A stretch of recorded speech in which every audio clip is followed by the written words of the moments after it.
que é a definição de anomalístico? Isso. Eu fiquei 10 anos nesse laboratório. 10 anos. Eu pesquisei nesse laboratório o messianismo. Publiquei 3 artigos pela revista da USP, nesse laboratório, meus. Publiquei um livro em parceria com os membros do laboratório. Na minha época, o laboratório era coordenado pelo Dr. Geraldo Paiva.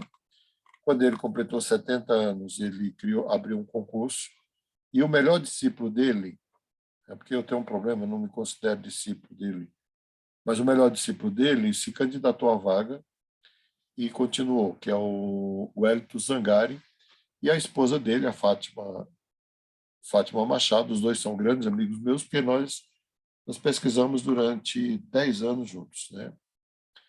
Por exemplo, aqui estuda o quê? Aqui estuda todos os fenômenos ditos paranormais da experiência humana. Aqui estuda as curas milagrosas, os sonhos proféticos, os sonhos premonitórios proféticos. Aqui estuda a experiência de quase morte.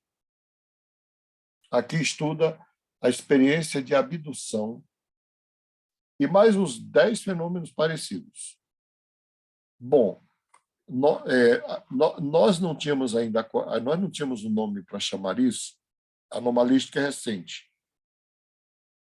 Nós não tínhamos um nome para chamar, né? Aí nós chamávamos esses fenômenos de fenômenos contra-intuitivos. Fenômenos contra-intuitivos. Então, eu pesquisei, né?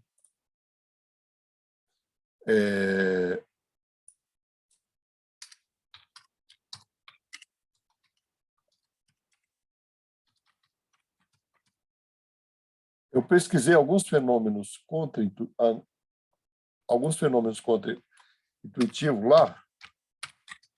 Eu não sou muito chegada a paranormalidade, essas coisas. Eu nunca estudei isso, não. Mas eu estudei. Bom, aqui você tem, então, vocês têm aí já a referência, não é? Que é o laboratório que vocês podem... Inclusive, alguém aqui, se quiser, depois pode fazer mestrado lá. Eu tenho um trânsito total, já encaminhei, acho que umas 7 psicólogos e psicólogas para fazer mestrado e doutorado lá. Eu sou da casa, né? Eu ajudei a criar, fiquei 10 anos, enfim. E, recentemente, o Wellington Zangari, ele publicou essa obra aqui, As Variedades da Experiência. Na verdade, ele traduziu essa obra, que é As Variedades da Experiência Anômala,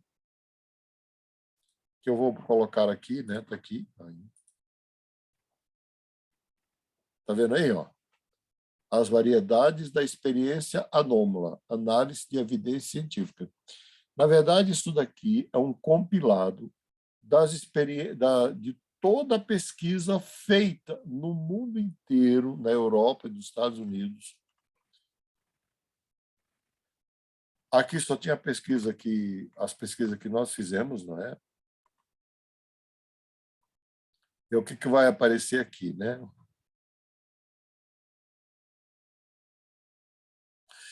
São experiências que fogem à regra, por exemplo, alucinações, fenômeno sinestésico, a cura anômala, a experiência mística, o sonho lúcido, a experiência de estar fora do corpo, chamado de metempsicose, né?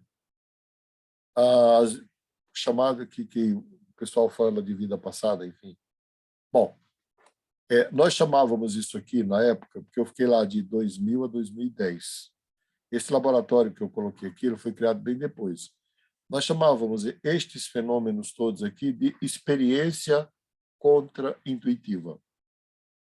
E dentro das experiências contra-intuitivas, eu estudei 2. Eu estudei a conversão, inclusive eu publiquei um livro chamado A Conversão Religiosa, né? É o título do meu livro, está em português. Publiquei junto com o Geraldo Paiva e a Dênio Vale, que são os melhores psicólogos da religião do Brasil, todos já estão com mais de 80 anos. E, e junto, eu fiz uma pesquisa. Desculpa, Fala. qual é o nome? O sobrenome é Paiva, qual é o nome? Geraldo José de Paiva. Geraldo. O que assumiu o lugar dele é o Wellington Zangari, a esposa do Wellington é a Fátima Machado, e o outro grande psicólogo da religião, com quem eu fui parceiro durante muitos anos, é um padre católico que foi discípulo do Hastig, que é Edênio Vale. Eu tenho um livro publicado junto com o Edênio e com o Geraldo Paiva. Eu cito isso para vocês verem o nível da pesquisa que eu fiz, né? Eu pesquisei a conversão religiosa, não é? E pesquisei a experiência fundante, que seria semelhante à conversão religiosa, em pessoas não religiosas ou de religiões afro.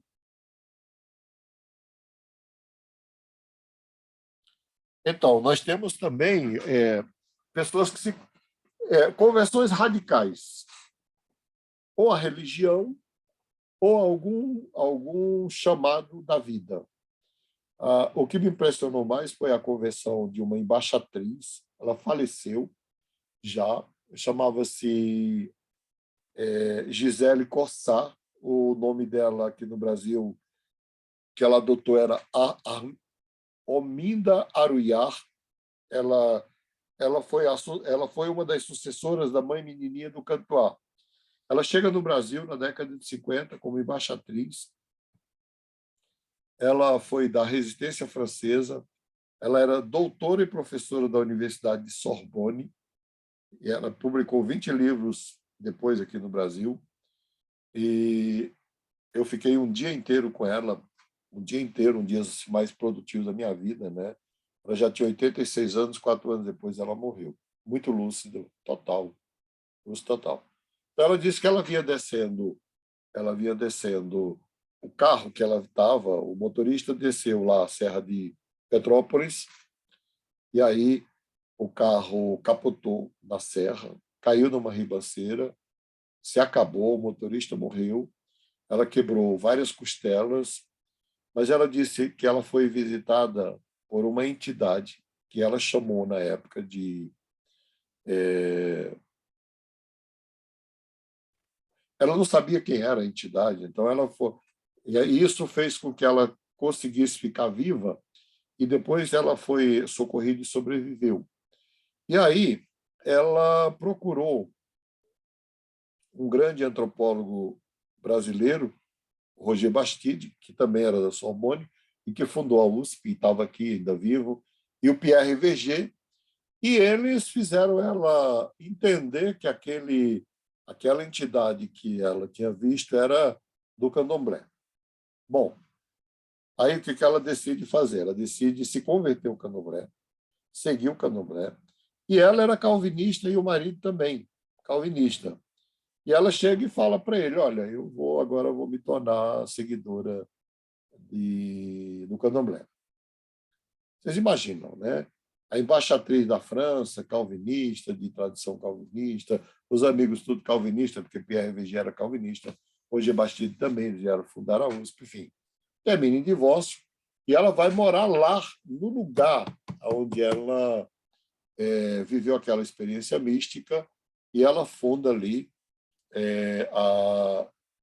a cidade fluminense de Santa Cruz da Serra. Quando eu peguei alguns desses nomes e eu fui atrás para ver o que tinha acontecido. São experiências contraintuitivas, semelhantes à conversão religiosa. Tem uma figura aqui, José Martins.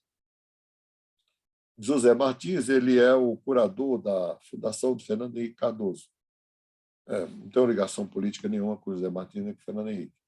Mas José Martins, ele era protestante, era líder da Mocidade Presbiteriana de São Paulo, também da década de 60, e ele foi ter aula, ele passou no vestibular para fazer sociologia com Roger Bastide aqui, da primeira turma de sociologia da USP.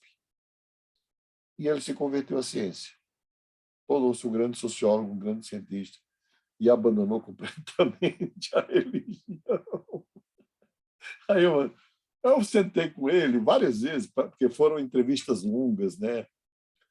Ele falou, não sei, na hora que o cara começou a falar, aquilo fez tanto sentido para mim que nada mais fez sentido. O José Martins também tem uns 30 livros publicados, né? Os nomes que eu estou dando, se jogar no Google, você tem até documentários sobre eles, enfim. E um outro, infelizmente, eu não vou lembrar o nome, ele era ateu, e teve uma experiência tremenda, infelizmente eu não vou lembrar o nome. Ele é um dos pioneiros, ele é um dos grandes nomes de trabalho com crianças com necessidades especiais no Brasil. Por isso que eu digo que, infelizmente, talvez não consiga lembrar o nome. E uma das pessoas que eu entrevistei também foi o Dr. Augusto Nicodemos Lopes, que é muito conhecido no meio evangélico. E ele era líder de quadrilha lá, quadrilha mesmo, de quadrilha marginal, em Recife, quando era jovem, e ele teve uma experiência mística e se tornou quem ele é, que é o nome também. Eu peguei 10 expoentes da religião, da ciência e de experiências não. Eu tenho toda essa documentação comigo, todos os relatos, enfim. Bom, essas experiências elas estão dentro do que hoje é chamado nas grandes universidades do mundo, porque nesse livro você tem representado o laboratório de Harvard, laboratório de Michigan, laboratório de Iowa, de Stanford, de Princeton. Então as publicações estão aí neste livro, né? As variedades da experiência anômala. Bom, voltando lá para o início da nossa conversa, como é que a gente pode entender, por exemplo, essas comunicações que ocorrem nesse nível com pessoas. Primeiro que eu observei isso nos últimos 40 anos, que, na verdade, eu fiquei 35 dando aula para teólogos. Então, eu dei aula para teólogos, para vocês terem uma ideia, eu dei aula para teólogos de 1982 até 2018. Eu estrei na academia dando psicologia da religião. Acho que foi por isso que eu terminei me tornando junguiano. E eu dei psicologia da religião, sempre atualizando todas as pesquisas, tudo. Então, a observação que eu faço é que só ocorre esse tipo de comunicação, por exemplo, profunda, né, de pessoas que se relacionam profundamente.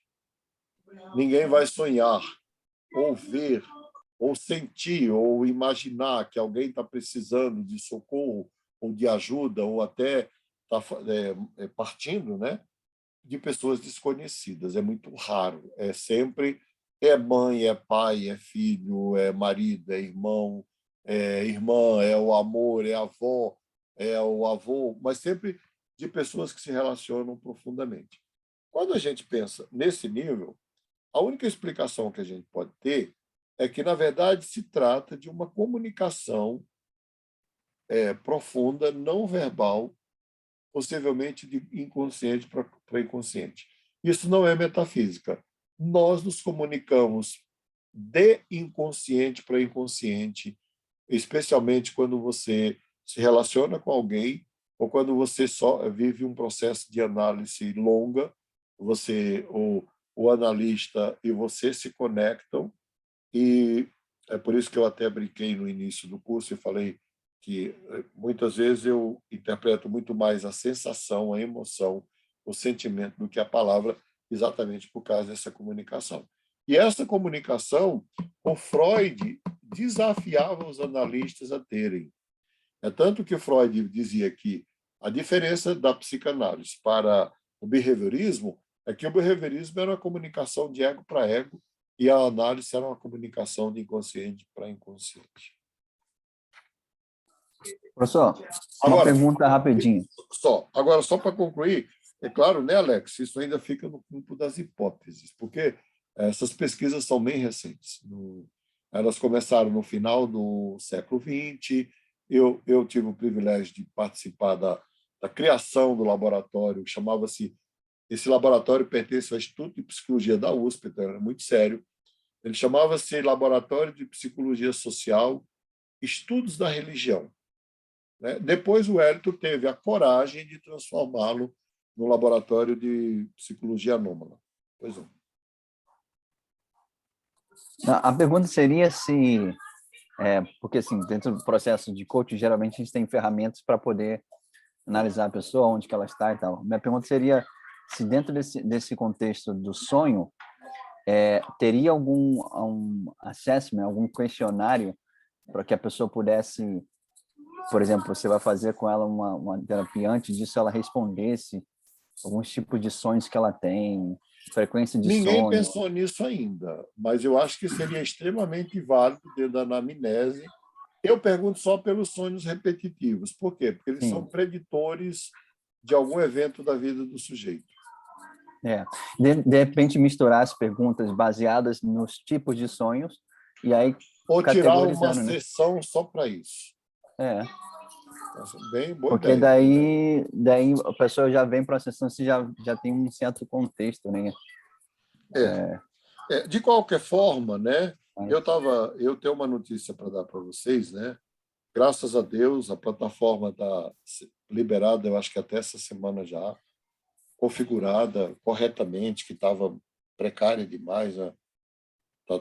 Foi configurada. Vocês vão receber um conteúdo imenso, não é só as aulas.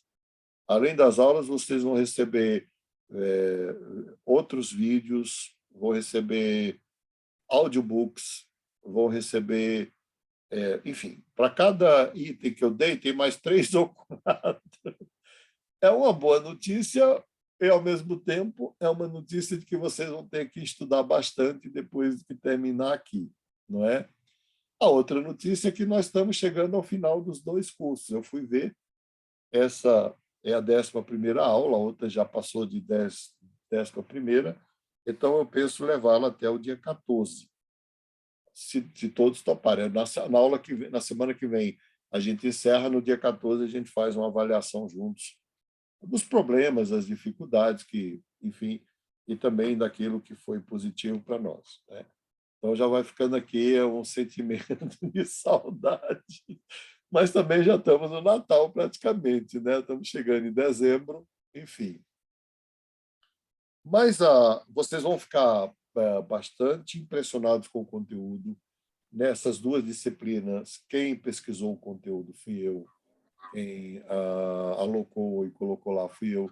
Então, vocês vão receber um conteúdo que dá um curso de Jung completo para cada disciplina. Se tiverem determinação, né? Eu até estava pensando aqui, como o conteúdo é muito longo, de sugerir que escolham o melhor que tem lá. E talvez você não tenha tempo de fazer tudo, mas escolha o melhor, né? Você vai entrar e vai poder acessar os vídeos, né? Os vídeos eu pesquisei e postei, não são da minha autoria, porque lá você tem, inclusive, vídeos do próprio Jung, mais de um vídeo do próprio Jung falando, e vídeos dos grandes discípulos junguianos, enfim. Né? Bom, então nós estamos cumprindo nossa jornada. Aí, para terminar a aula, né, que nós já estamos aqui, um roteiro para a interpretação do som. Então, primeira coisa, eu vou dar só um item hoje, um roteirinho que eu fiz aqui, com 7 itens. Hoje eu vou dar a aula que vem, que é a última aula, eu dou os outros 6. O primeiro ponto que é preciso você conhecer profundamente é a biografia do sonhador. Esse é o primeiro ponto. Jung vai dizer que nenhum sonho tem sentido fora do contexto da existência do sonhador. Então, sempre que eu dou conferências, eu viajava muito antes da pandemia, espero voltar a viajar muito depois. Aí eu dou uma conferência, termina, tem 2 ou 3 pessoas com sonhos prontos para interpretar. Doutor Másculo, olha, este sonho me acompanha. Eu agradeço, pego, levo comigo, depois entro em contato e falo para a pessoa, olha, eu não vou poder interpretar teu sonho, porque eu não conheço a tua história. Não faz nenhum sentido. E aí, a gente pode dizer, então, que interpretar sonhos a partir do Dr. Google não tem sentido nenhum. Nenhum. Os elementos que aparecem no sonho têm a ver, embora no sonho eles tenham um sentido específico, mas eles têm a ver com a história de vida do sonhador. Eu vou contar aqui um fragmento de uma análise. Só tem um tipo de sonho que foge a essa regra.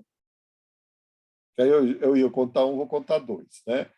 Quais são os sonhos que fogem à regra da biografia do sonhador? Sonhos arquetípicos. Os sonhos arquetípicos. Os sonhos arquetípicos, eles são atemporais. Então, em todas as gerações, as pessoas podem ter sonhos parecidos, semelhantes ou iguais. Mas, tirando os arquetípicos, que também são raros, né? Assim, as pessoas saem procurando, faz Jung sai procurando arquétipo por aí. Não, isso é besteira. Arquétipos emergem muito raramente da experiência do sujeito, da consciência do sujeito. Mas voltando lá. Eu atendi uma determinada paciente que ela sonhava o tempo todo que ela estava sendo levada por uma enxurrada. Era água de chuva, água de tempestade, água de rio, e era uma coisa assim desesperadora para ela. Ela escreveu uns 2 cadernos registrando dezenas de sonhos iguais. Claro, naquele momento ela estava dentro de uma situação de risco psíquico, não tem a menor dúvida. Mas eu desafiei esta jovem, na época uma jovem, a pesquisar se, durante o processo de vida dela, ela não nasceu na margem de um rio. E, dito e feito, ela nasceu na margem de um rio, no interior da Bahia, um rio caudaloso, e como ela vivia na margem, era próxima do rio, ali, quando o rio enchia, todos eles viviam aquela aquela experiência de terror de que o rio poderia transbordar e matar todo mundo. Então, veja bem, o inconsciente dela vai lá, traz o rio com toda a experiência de medo no momento em que ela está com risco grave de saúde física e mental. Então, não é aleatório, estou entendendo? Assim, é claro que o sentido do rio aqui no sonho agora é um, mas lá atrás tem a experiência do rio cheio, enfim. Então, estou falando isso para dizer, não faz sentido nenhum interpretar um sonho sem conhecer os fragmentos da vida, da biografia, da história. Por isso que lá no início do curso eu falei, olha, isso aconteceu hoje comigo. Tem alguns pedidos assim muito urgentes, né? Eu praticamente não tenho tempo mais, horário para atender, mas vem aqueles pedidos urgentes, aí eu atendo. E aí, hoje eu atendi alguém pela primeira vez, alguém que está dentro de uma síndrome de burnout, um senhor. E aí, depois, no final da sessão, eu falei, eu quero que você me traga na próxima sessão tua árvore genealógica. Isso eu peço sempre para a segunda sessão. Por quê? Eu preciso saber quem é a pessoa. Preciso conhecer a história da vida da pessoa. Entender. Porque eu não tenho depois como fazer interpretações se eu não conhecer profundamente. É claro, não é só a árvore genealógica que vai me dar a história dela, mas eu tenho que ter paciência para ir construindo o quebra-cabeça da história dela. Um exemplo de sonho arquetípico. Alguém está com 39 anos de idade e sonha, com 39 anos de idade, que tinha um ovo de avestruz chocando no sol e que o ovo estava pulsando.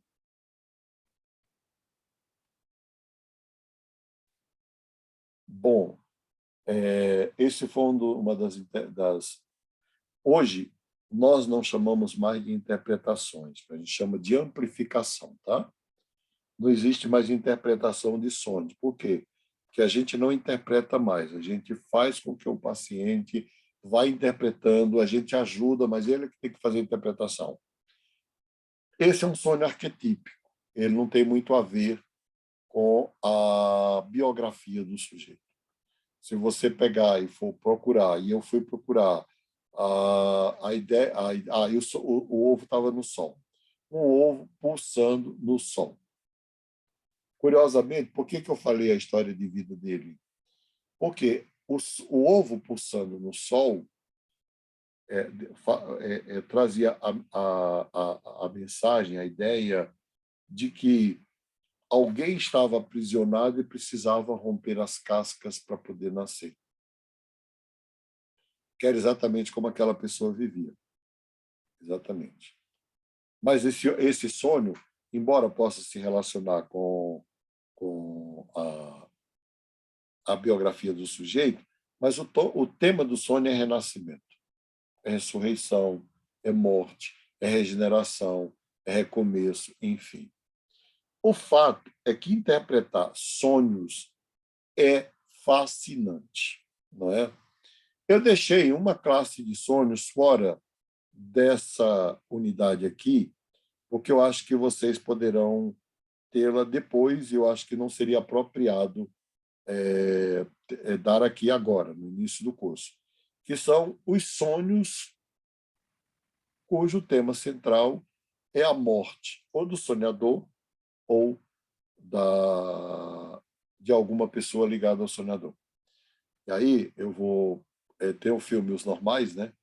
Não sei se alguém aqui assistiu Os Normais, eu assisti, gostei demais daquela. E aí tem uma hora que a moça lá fala: olha, eu sonhei que eu estava atravessando um túnel luminoso e tinha uma luz no fundo. Aí ela fala assim: quando você sonhou com isso, você votou, eu votei. Ainda bem, se sonhar com isso não vai porque é uma roubada.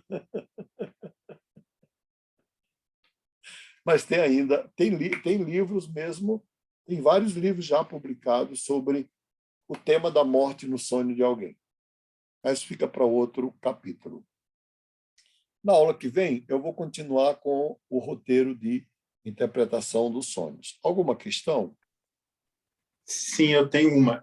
Em relação àquela a sensação de déjà vu, que eu acho que todo mundo já teve, o que no caso, a psicologia analítica diz sobre isso? E, além disso, aí eu não sei se alguém já teve, que eu nunca acho que falei isso com alguém, mas quando isso acontece com um sonho, já aconteceu comigo assim, de você estar em um lugar e aí você lembrar, naquele acontecimento, você lembrar que você sonhou com aquilo. E aí eu não sei se realmente é sonho, se é só Vamos uma separar, sensação. vamos deixar o sonho Sim. para a próxima aula, mas a déjà vu. O déjà vu, essa experiência, na verdade, como é que a psicologia analítica interpreta? Jung fala que o que você guardou foi a sensação. Na verdade, você tem uma memória, uma sensação guardada na sua psique, em algum lugar, e aí um evento externo, seja ele qual for, traz aquela memória de uma sensação de volta. E, ao sentir aquilo, você projeta no ambiente e diz: eu já vivi isso alguma vez. Você não viveu aquele fato, você viveu só a emoção que está guardada.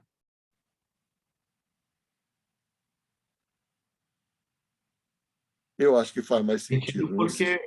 Faz sentido porque a nossa experiência é sinestésica, né? É, Nunca é só visual, né? A gente está é. sendo bombardeado por vários estímulos emocionais, visuais, perceptivos, táteis, olfativos. Isso tudo misturado tende a confundir bastante, né? A mente, né? Dando essa ilusão, né? De déjà vu. Você imagina o cheiro de um perfume, né, que está lá guardado. Aí, de repente, você cruza com uma mulher ou um homem que tem aquele perfume. Aí você vai reviver toda a sensação do perfume e olha para a pessoa e fala: eu acho que eu já vi essa pessoa alguma vez. Não viu. Você está projetando a memória que está guardada da experiência na pessoa, ou no ambiente, né? Mas isso vai longe. Ó, a gente pode ficar aqui, porque tem muita coisa aí que vai longe, vai longe, vai longe, vai longe. Mas o Jung nunca espiritualiza nada disso. Só um comentário que me veio à cabeça aqui. Eu acho que na aula passada, na outra aula, que a gente falou sobre a questão do self, né, do que dá o equilíbrio. Acho que quando você é bombardeado com todos esses estímulos, pelo menos o que me vem à cabeça, e quando você está no self equilibrado, você tem essa capacidade, como já experimentei isso antes, ou isso aqui, eu digo por uma experiência própria de passar por isso, e aí tentar, eu estou tendo, o que eu estou sentindo agora? É um estímulo, eu já vi isso aqui antes, tentar categorizar de uma forma mais racional para tentar se centralizar, né? Senão, se você só absorve o estímulo e você atua naquele estímulo ali e você vai embora, né? Você acaba ou acusando pessoas ou tomando decisões precipitadas porque você só recebe o estímulo e acaba atuando. Quando você está centrado ali no self, fica mais fácil tomar decisões. Né? Gente, uma boa noite para vocês, um grande abraço.